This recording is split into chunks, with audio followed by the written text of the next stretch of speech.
Soy la diputada Mónica Bautista Rodríguez, licenciada en Derecho por la Universidad Nacional Autónoma de México, con especialidad en Derecho Electoral por la Universidad Autónoma del Estado de México, especialidad en Conflictología por la Universidad de Cataluña, España. Mujer, madre de familia, originaria de la Ciudad de México, residente de Nezahualcóyotl, Estado de México, desde hace aproximadamente 30 años. Diputada de representación proporcional de la Quinta Circunscripción Estado de México por el Partido de la Revolución Democrática. Con el gusto de saludarles y presentarles el informe de actividades legislativas del primer año de funciones en la Cámara de Diputados de la 64ª legislatura que inició el 1 de septiembre del 2018.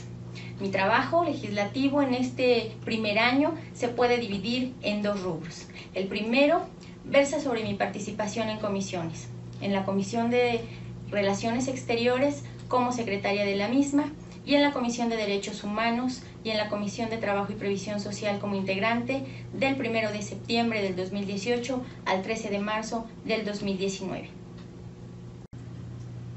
En materia de relaciones exteriores, el poder dialogar con funcionarios del Servicio Exterior Mexicano a fin de tener una política exterior que defienda el interés nacional, los derechos humanos y promueva la imagen favorable de México en el exterior, donde pude realizar la revisión del acuerdo México, Estados Unidos y Canadá, la revisión de las relaciones con la Unión Europea en el marco de la ratificación del Acuerdo Euroval, los retos de la agenda bilateral entre México y Estados Unidos, la revisión del Plan Nacional de Desarrollo en materia de política exterior, la situación de México como país receptor, expulsor y de tránsito de migrantes, específicamente en nuestra frontera sur, el tema de Venezuela y México, la participación en foros en materia de refugiados y migrantes, así como la revisión de la Ley del Servicio Exterior Mexicano, la Ley de Cooperación Internacional para el Desarrollo, Ley sobre celebración de tratados, y que de manera unánime todos los grupos parlamentarios de la Comisión de Relaciones Exteriores aceptaran, a propuesta de una servidora, la comparecencia del canciller Marcelo Ebrard Casaubon a efecto de que compareciera y nos explicara los avances en materia de política exterior. En materia de derechos humanos, he de referir que es un tema muy sensible y de gran importancia para nuestro país, que desgraciadamente a nivel mundial se encuentra observado como un país en donde no se da el respeto necesario a los derechos humanos. Sin embargo, desde esta comisión, el tiempo que pude participar, abogué por que se garantice a las comunidades afromexicanas y sus habitantes el respeto y el desarrollo de su cultura, creencias, conocimientos, usos y costumbres, y el reconocimiento de sus derechos históricos. Pugné de igual manera por impulsar el fortalecimiento de los mecanismos de protección de personas defensoras de derechos humanos y periodistas. Estudiar y analizar e impulsar el Programa Nacional de Derechos Humanos. Revisar y dar el voto para la Ley de Migración, así como el análisis de la despenalización del aborto como un derecho humano. Finalmente, en materia de trabajo y previsión social, es muy importante señalar que en esta legislatura se dio la transformación de la Ley Federal del Trabajo. Previo a ello, se dio un parlamento abierto y las audiencias públicas donde se abordaron los temas de igualdad en el salario entre el varón y la mujer, la libertad sindical, en donde se pudo analizar cada punto en beneficio de la clase trabajadora y de la elección libre y directa de sus representantes sindicales, la eliminación del outsourcing, la sustitución de las juntas federales de conciliación y arbitraje para formar tribunales de justicia laboral y otros temas igual de importantes.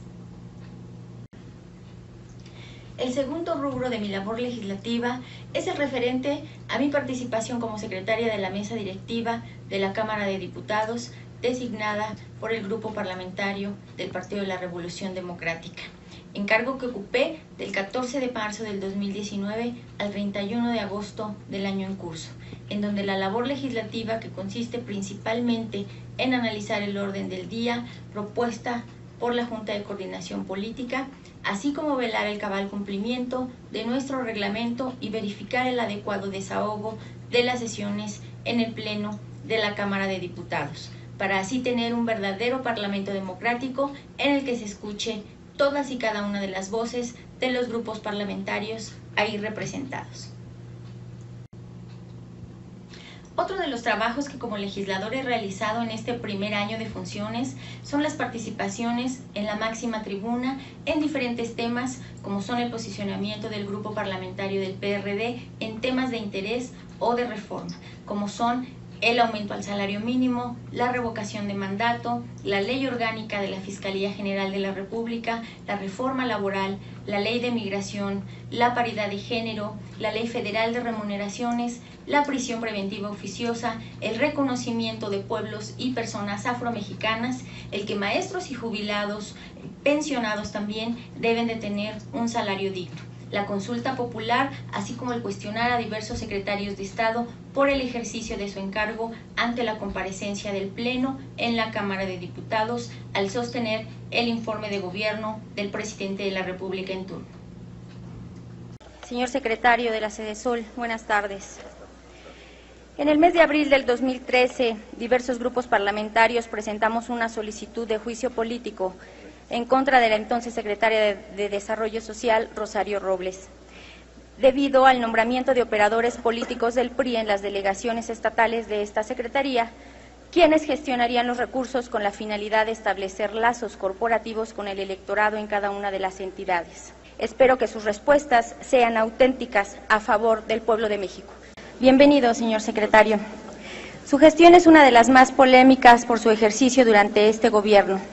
Se ha polemizado por ser opaca y poco transparente. Por ello, su gestión ha sido cuestionada frente a la sociedad mexicana. Señor secretario, a la luz de los datos del Foro Económico Mundial, pregunto, ¿la reforma de telecomunicaciones cumplió con el propósito de sentar las bases para generar la infraestructura que permitiría posicionar a México a la altura de los países con mercados desarrollados? Buenas tardes a los comparecientes y me dirijo específicamente al señor director de la Comisión Federal de Electricidad. Esta honorable institución que nació para iluminar al país desde 1937 y que fue una de las fortalezas de desarrollo del gobierno del general Lázaro Cárdenas,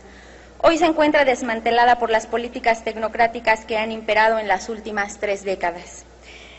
y la han entregado de manera obscura al sector privado. No nos venga a decir y señalar que los culpables somos los mexicanos. ¿Por qué engañan y dañan a las familias mexicanas? Sin duda, para ustedes los tecnócratas era mejor abrirle la puerta al sector privado y entregarle al CFE. Y también le entrego lo que acontece actualmente en el municipio de Nezahualcóyotl, de Estado de México, en donde han sido invadidos los terrenos por donde cruzan torres de alta tensión de la CFE. Actúe de manera responsable e inicie los procedimientos jurídicos necesarios en estos días que le quedan al frente de dicha dependencia, para no exponer las miles de vidas de mexicanos que puedan padecer una lamentable catástrofe por la irresponsabilidad de servidores públicos como ustedes. En los sismos de 1985, en esa situación de absoluta emergencia nacional, el país carecía de una política de protección civil nacional y a partir de ahí se ha ido construyendo de manera incipiente una cultura de la prevención entre la sociedad y las entidades gubernamentales. Ante la escena de auténticas, de cultura cívica de desastres naturales, ahora nos resulta indispensable construir auténticas políticas públicas de protección civil para soportar diversos tipos de adversidades de los fenómenos naturales con poder de destrucción que ocurren en nuestro país. México se encuentra bajo el riesgo de fenómenos naturales de alto potencial destructivo.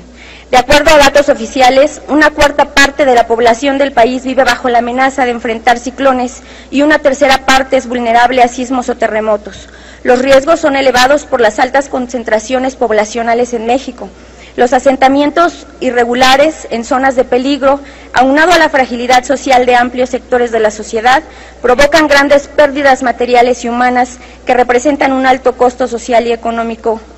para el país.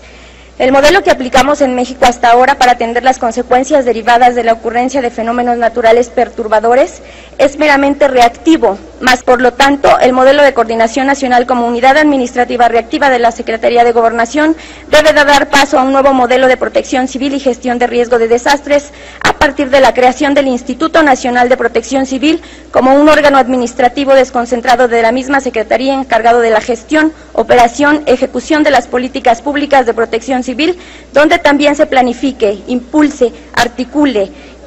y se ejecuten acciones de prevención, respuesta y rehabilitación frente a situaciones de riesgo colectivo. Es una realidad que muchas entidades federativas enfrentan problemas para atender los pagos de los trabajadores del Estado.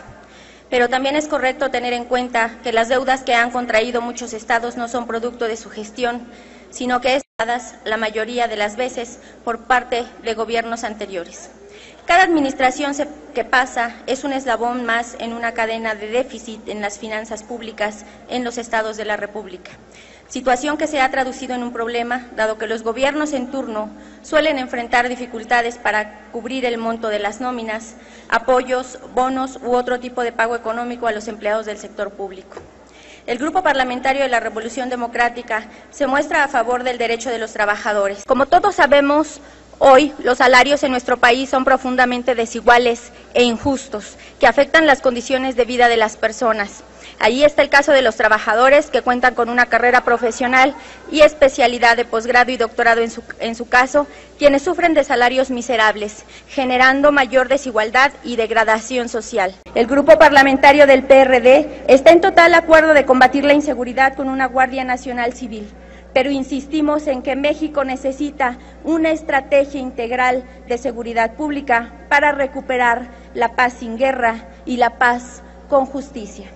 Con la Guardia Nacional Civil se abrirá una reorganización y el proceso para profesionalizar a todas las policías existentes, incluidas las municipales y las estatales. Una Guardia Nacional Civil es necesaria para la paz, pues la experiencia demuestra que la militarización de la lucha por la seguridad pública escala la violencia en perjuicio de los derechos humanos.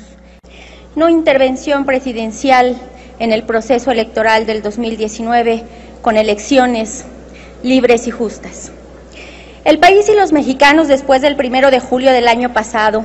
vivimos un proceso electoral en el que se dejó dicho que deseamos elecciones libres y transparentes. Es frecuente que el político se considere autónomo de sus representados, que se olvide de los ciudadanos que le dieron el voto y que actúe como si la ciudadanía que lo eligió le haya conferido toda su soberanía al grado de tomar decisiones que muchas veces resultan perjudiciales para sus representados. Para democratizar la democracia, los mexicanos y las mexicanas debemos adoptar diferentes formas de la democracia directa, deliberativa y participativa, mediante las cuales la ciudadanía se empodera y adquiere la capacidad de influir en el gobierno, de convertirse en una ciudadanía consciente de sus derechos y de sus obligaciones, en una ciudadanía que supera el marco de su vida privada y asume una posición interesada por la vida política. La consulta popular no puede realizarse a capricho del gobernante. Debe realizarse con base en las normas establecidas en las leyes, convocar a toda la ciudadanía sin límites territoriales y contar con la participación ciudadana suficiente para que los resultados sean legítimos. En los últimos meses hemos conocido convocatorias de consultas populares que no se ajustaron al marco legal, sino que se hicieron por la fuerza política del convocante. Hoy nos enteramos de la renuncia presidencial a convocar a consulta popular para enjuiciar a los expresidentes, con el argumento de que aún no se reforma el artículo 35 constitucional. ¿Alguien podría explicar por qué el presidente de la República no empleó el mismo razonamiento en el caso de las consultas convocadas para el nuevo aeropuerto internacional de la Ciudad de México, sus programas sociales e inversión prioritarios y sobre la termoeléctrica de Huexca, Morelos? Pero tenemos claro que los ímpetus democratizadores del gobierno no obedecen a estos propósitos. La reforma en comento se explica también por las presiones internacionales. En el gobierno de Peña Nieto, para adecuarse a las exigencias del fallido Acuerdo Transpacífico de Cooperación Económica, y en el gobierno actual, a la firma del Acuerdo Trinacional que sustituye al TLCAN, el TEMEC. El propio presidente de la República ha reiterado la coincidencia y la urgencia de cumplir con este requisito impuesto en el Tratado Comercial. Estamos ante la oportunidad de crear instituciones adecuadas en materia de justicia laboral, libertad y democracia sindical, y la autentificación de la negociación colectiva. Pero sería deseable no limitarnos a eso. Mientras siga habiendo trabajadores mal remunerados, sin trabajos estables, sujetos a regímenes de excepción como el llamado outsourcing. Por eso, aunque votaremos a favor en lo general, presentaremos nuestras reservas para dejar constancia de nuestras propuestas. Esperamos que no pase mucho tiempo sin que haya la oportunidad de revisar de fondo el mundo del trabajo.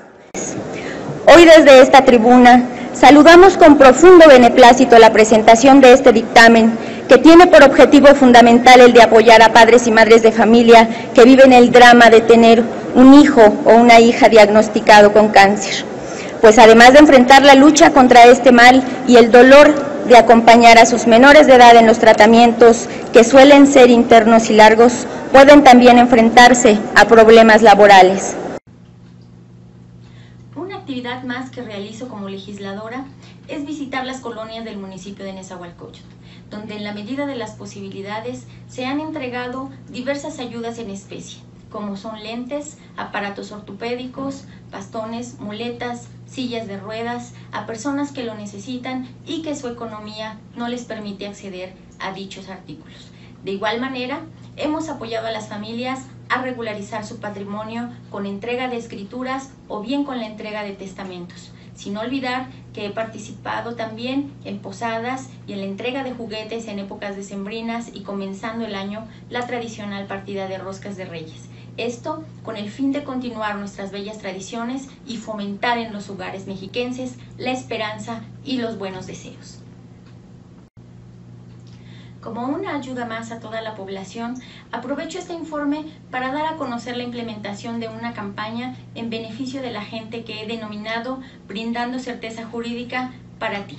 programa que consistirá en visitar todas las colonias del municipio de Nezahualcóyotl a través de una oficina móvil a fin de recoger las necesidades jurídicas de la población y apoyarles a resolver estos temas, y con la confianza de que trabajará un grupo de abogados honestos y altamente capacitados a fin de resolver temas como divorcios, pensiones alimenticias, reconocimiento de paternidad, denuncias por violencia familiar, juicios testamentarios e intestamentarios, juicios de arrendamiento, cobro de documentos como títulos de crédito, esto es pagarés, juicios laborales, asistencia ante el Ministerio Público y en general asesorías jurídicas gratuitas. Es así como damos por concluido este primer informe de actividades legislativas de la 64 legislatura, agradeciendo que me hayan acompañado y decirles que desde el Partido de la Revolución Democrática seguiremos trabajando en beneficio de las y los mexicanos. Democracia ya, patria para todos.